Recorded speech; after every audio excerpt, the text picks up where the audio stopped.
King Solomon's Mines by H. Rider Haggard. Chapter 6. Water, Water.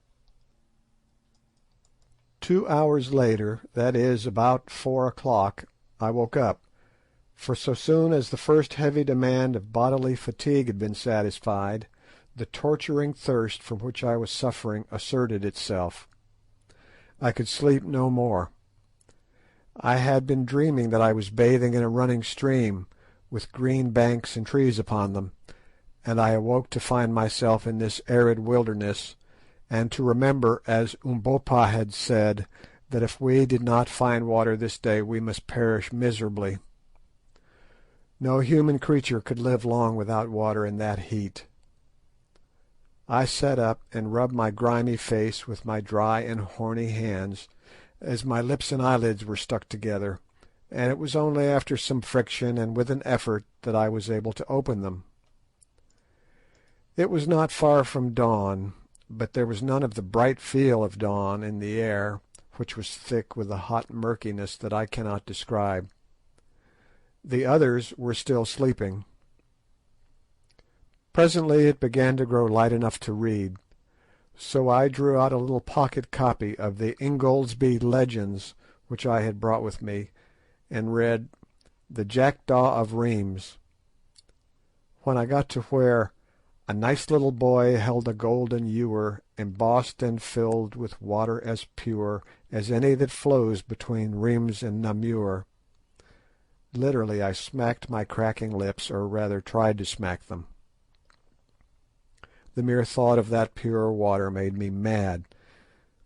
If the Cardinal had been there with his bell, book, and candle, I would have whipped in and drunk his water up. Yes, even if he had filled it already with the suds of soap worthy of washing the hands of the Pope, and I knew that the whole consecrated curse of the Catholic Church should fall upon me for so doing.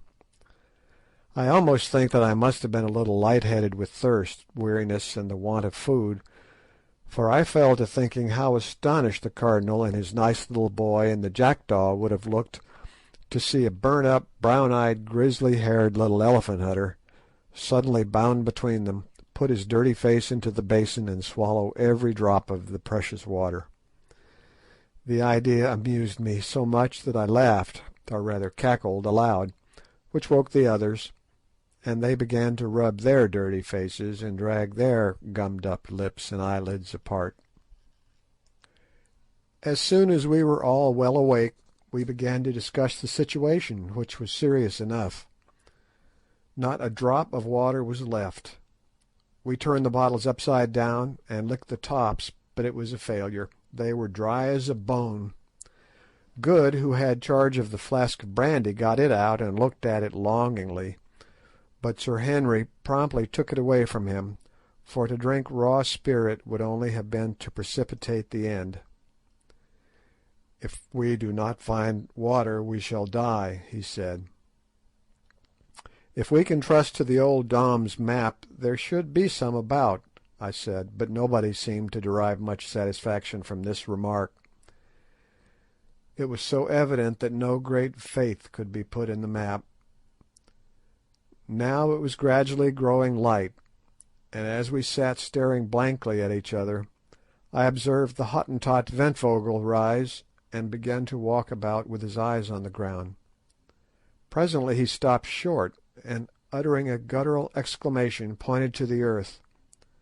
"What is it?" we exclaimed, and rising simultaneously, we went to where he was standing staring at the sand. "Well," I said, "it is fresh springbuck spoor. What of it?" "Springbucks do not go far from water," he answered in Dutch. "No," I answered, "I forgot, and thank God for it." This little discovery put new life into us, for it is wonderful when a man is in a desperate position how he catches at the slightest hope, and feels almost happy. On a dark night a single star is better than nothing.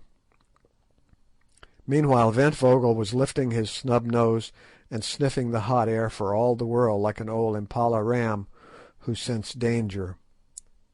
Presently he spoke again. "I smell water," he said. Then we fell quite jubilant, for we knew what a wonderful instinct these wild-bred men possess. Just at that moment the sun came up gloriously, and revealed so grand a sight to our astonished eyes that for a moment or two we even forgot our thirst. There, not more than 40 or 50 miles from us, glittering like silver in the early rays of the morning sun, soared Sheba's breasts, and stretching away for hundreds of miles on either side of them ran the great Suliman Berg. Now that, sitting here, I attempt to describe the extraordinary grandeur and beauty of that sight, language seems to fail me. I am impotent even before its memory. Straight before us rose two enormous mountains, the likes of which are not, I believe, to be seen in Africa, if indeed there are any other such in the world, measuring each of them at least 15,000 feet in height, standing not more than a dozen miles apart, linked together by a precipitous cliff of rock, and towering in awful white solemnity straight into the sky. These mountains, placed thus, like the pillars of a gigantic gateway, are shaped after the fashion of a woman's breasts, and at times the mists and shadows beneath them take the form of a recumbent woman, veiled mysteriously in sleep. Their bases swell gently from the plain, looking at that distance perfectly round and smooth, and upon the top of each is a vast hillock covered with snow exactly corresponding to the nipple on the female breast. The stretch of cliff that connects them appears to be some thousands of feet in height, and perfectly precipitous, and on each flank of them, so far as the eye can reach, extend similar lines of cliff, broken only here and there by flat table-topped mountains, something like the world-famed one at Cape Town, a formation, by the way, that is very common in Africa. To describe the comprehensive grandeur of that view is beyond my powers. There was something so inexpressibly solemn and overpowering about those huge volcanoes, for doubtless they are extinct volcanoes, that it quite awed us. For a while the morning lights played upon the snow and the brown and swelling masses beneath, and then, as though to veil the majestic sight from our curious eyes, strange vapours and clouds gathered and increased around the mountains, till presently we could only trace their pure and gigantic outlines, showing ghost-like through the fleecy envelope.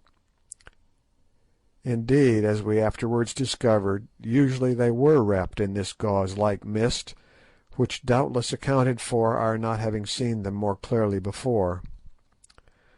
Sheba's breasts had scarcely vanished into cloud-clad privacy before our thirst, literally a burning question, reasserted itself.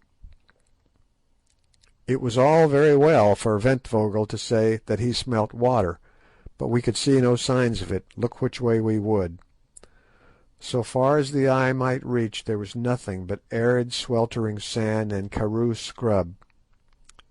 We walked round the hillock and gazed about anxiously on the other side, but it was the same story, not a drop of water could be found. There was no indication of a pan, a pool, or a spring. "You are a fool," I said angrily to Ventvögel, "there is no water." But still he lifted his ugly snub nose, sniffed. "I smell it, Baas," he answered. "It is somewhere in the air." "Yes," I said, "no doubt it is in the clouds, and about 2 months hence it will fall and wash our bones."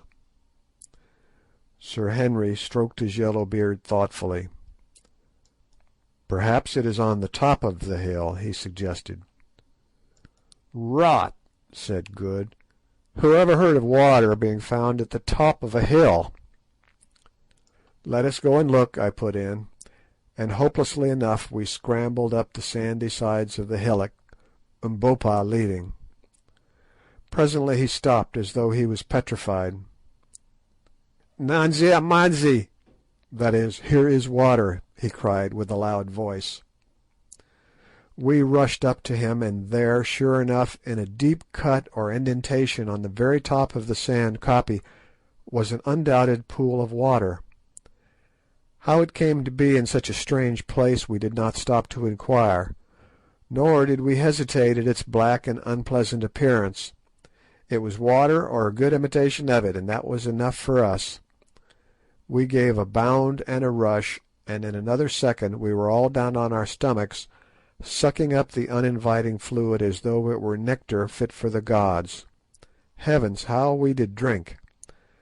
Then, when we had done drinking, we tore off our clothes and sat in the pool, absorbing the moisture through our parched skins.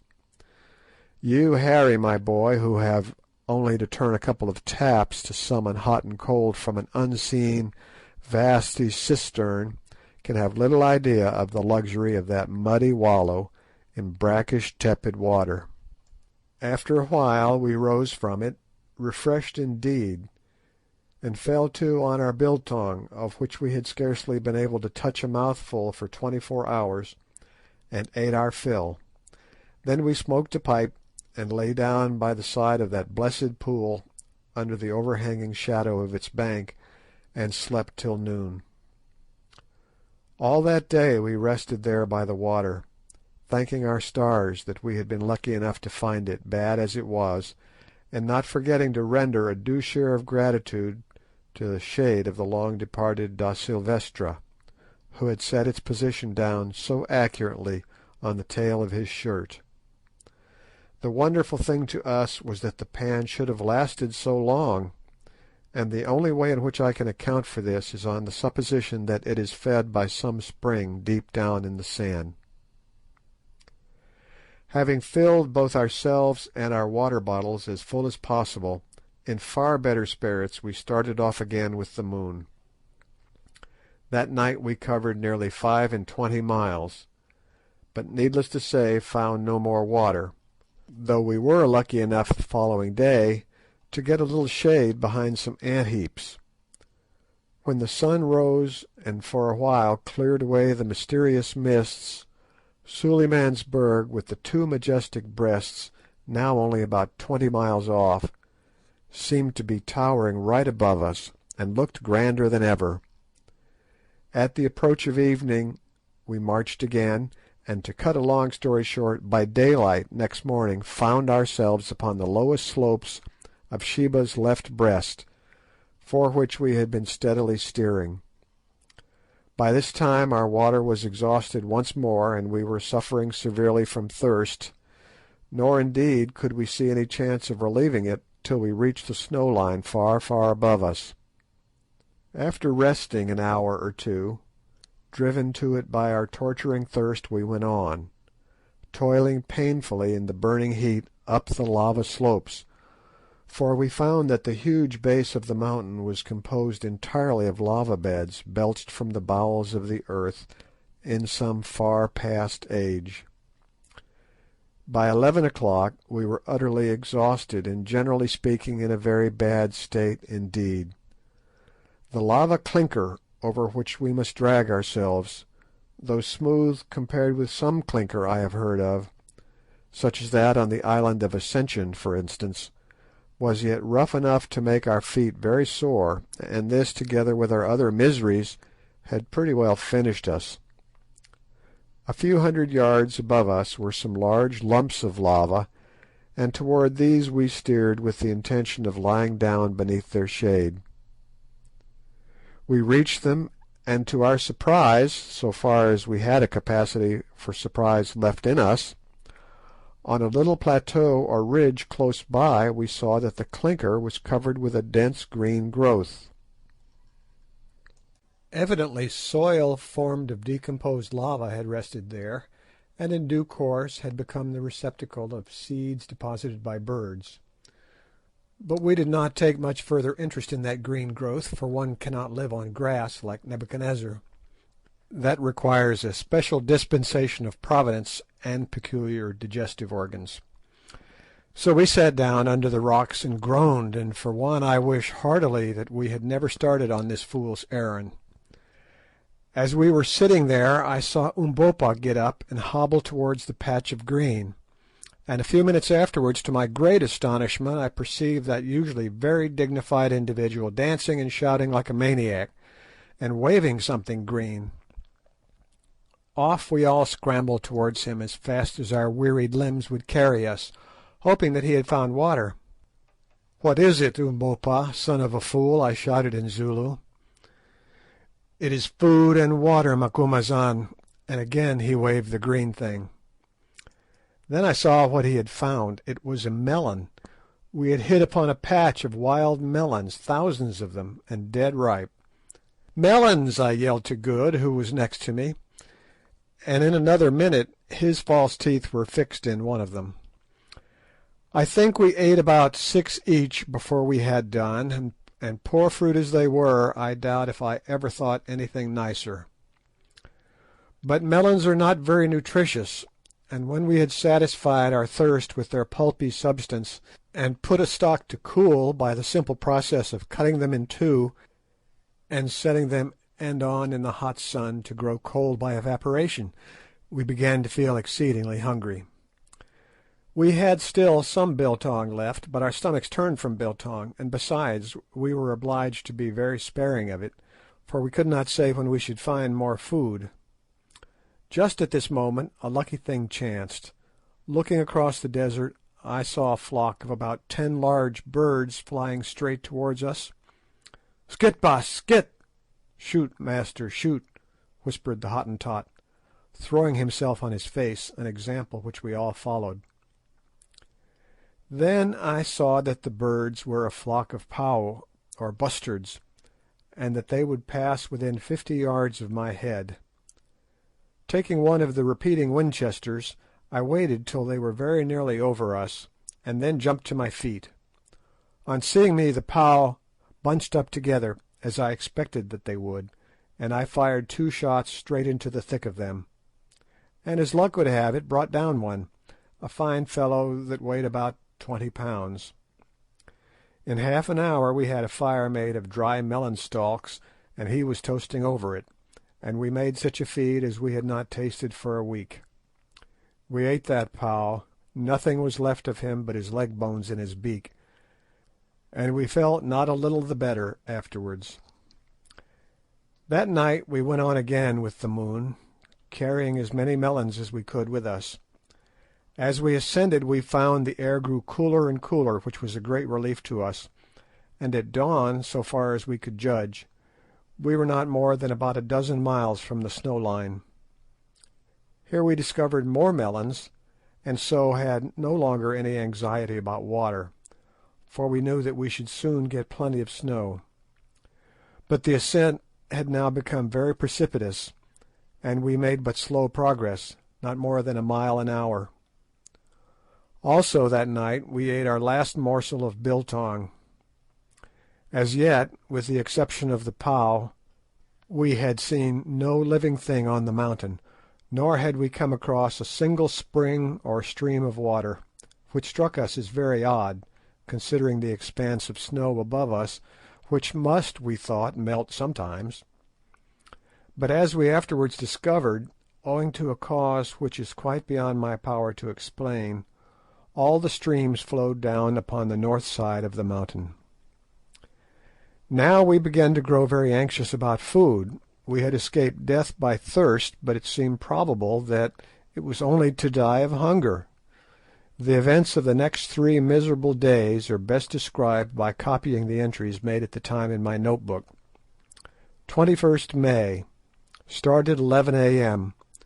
Finding the atmosphere quite cold enough to travel by day, and carrying some watermelons with us, struggled on all day, but found no more melons, having evidently passed out of their district. Saw no game of any sort. Halted for the night at sundown, having had no food for many hours. Suffered much during the night from cold. 22nd. Started at sunrise again, feeling very faint and weak. Only made about 5 miles all day. Found some patches of snow, of which we ate, but nothing else. Camped at night under the edge of a great plateau. Cold bitter. Drank a little brandy each, and huddled ourselves together, each wrapped up in his blanket, to keep ourselves alive, are now suffering frightfully from starvation and weariness. Thought that Ventvögel would have died during the night. 23rd. Struggled forward once more as soon as the sun was well up, and had thawed our limbs a little. We are now in a dreadful plight, and I fear that unless we get food this will be our last day's journey. But little brandy left. Good Sir Henry and Umbopa bear up wonderfully, but Ventvögel is in a very bad way. Like most Hottentots, he cannot stand cold. Pangs of hunger not so bad, but have a sort of numb feeling about the stomach. Others say the same. We are now on a level with the precipitous chain or wall of lava linking the two breasts, and the view is glorious. Behind us the glowing desert rolls away to the horizon, and before us lie mile upon mile of smooth hard snow, almost level, but swelling gently upwards, out of the centre of which the nipple of the mountain, that appears to be some miles in circumference, rises about 4,000 feet into the sky. Not a living thing is to be seen. God help us, I fear that our time has come. And now I will drop the journal, partly because it is not very interesting reading. Also, what follows requires telling rather more fully. All that day, the 23rd May, we struggled slowly up the incline of snow, lying down from time to time to rest. A strange gaunt crew we must have looked, while, laden as we were, we dragged our weary feet over the dazzling plain, glaring round us with hungry eyes. Not that there was much use in glaring, for we could see nothing to eat. We did not accomplish more than 7 miles that day. Just before sunset we found ourselves exactly under the nipple of Sheba's left breast, which towered thousands of feet into the air, a vast smooth hillock of frozen snow. Weak as we were, we could not but appreciate the wonderful scene, made even more splendid by the flying rays of light from the setting sun, which here and there stained the snow blood red, and crowned the great dome above us with a diadem of glory. "I say," gasped Good presently, "we ought to be somewhere near that cave the old gentleman wrote about." "Yes," said I, "if there is a cave." "Come, Quatermain," groaned Sir Henry, "don't talk like that. I have every faith in the Dom. Remember the water. We shall find the place soon." "If we don't find it before dark we are dead men. That is all about it," was my consolatory reply. For the next 10 minutes we trudged in silence, when suddenly Umbopa, who was marching along beside me, wrapped in his blanket, and with a leather belt strapped so tightly round his stomach to make his hunger small, as he said, that his waist looked like a girl's, caught me by the arm. "Look," he said, pointing towards the springing slope of the nipple. I followed his glance, and some 200 yards from us perceived what appeared to be a hole in the snow.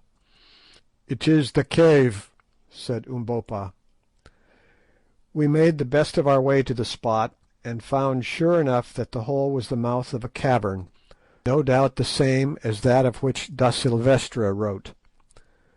We were not too soon, for just as we reached shelter the sun went down with startling rapidity, leaving the world nearly dark, for in these latitudes there is but little twilight. So we crept into the cave, which did not appear to be very big, and huddling ourselves together for warmth, swallowed what remained of our brandy, barely a mouthful each, and tried to forget our miseries in sleep. But the cold was too intense to allow us to do so, for I am convinced that at this great altitude the thermometer cannot have marked less than 14 or 15 degrees below freezing point.